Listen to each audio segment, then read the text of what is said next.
Question number 19 हम देख रहे हैं, है ना। थोड़ा सा लॉजिकल क्वेश्चन है। यहाँ पर हमको इस क्वेश्चन को करने के बाद समझ में आएगा कि वेक्टर जो है सर्कुलर मोशन में एक्सेलरेशन वेक्टर क्वांटिटी है, पर उसका डायरेक्शन कंटिन्यूसली चेंज होता रहता है। क्वेश्चन है, read this statement below carefully and state which the reason if it is true and false. तो ए पार्ट हम देखते हैं, ए का आंसर जरा देखते हैं। क्वेश्चन है, the net acceleration of particle in a circular motion is always along the radius of circle toward the center। ये false statement है ना। अब यहाँ पर थोड़ा सा हमको समझना पड़ेगा कि false क्यों है, क्योंकि सर्कुलर मोशन में जब कोई पार्टिकल सर्कुलर मोशन परफॉर्म करता है तो toward the centre acceleration centripetal होता है, बिल्कुल सही। पर अगर वो नॉन यूनिफॉर्म है तो एक टेंजेंशियल एक्सेलरेशन भी होगा,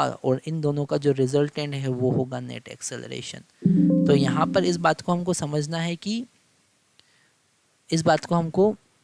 है कि अगर यूनिफॉर्म सर्कुलर मोशन होगा तो ही constant acceleration toward the centre होगा, केवल सेंट्रीपिटल एक्सेलरेशन काम करेगा।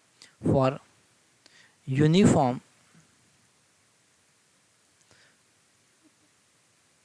सर्कुलर मोशन ओनली, ये जो कॉन्सेप्ट लिखा है ये केवल यूनिफॉर्म सर्कुलर मोशन के लिए ही काम करेगा। अब हम बी ऑप्शन देखते हैं, है ना। अगर नॉन यूनिफॉर्म है तो वो काम नहीं करेगा। Velocity vector of a particle at point is always along the tangent to the path of the particle at that point. बिल्कुल सही बोल रहा है। अगर कोई पार्टिकल सर्कुलर पाथ पे मूव करता है तो वेलोसिटी वेक्टर टेंजेंशियल होता है, बिल्कुल सही बात है, ये ट्रू है। Okay, that is true. Last वाला पॉइंट देखते हैं हम। The acceleration vector of particle in uniform circular motion average over the cycle is null vector. बिल्कुल सही, ये ट्रू है ना।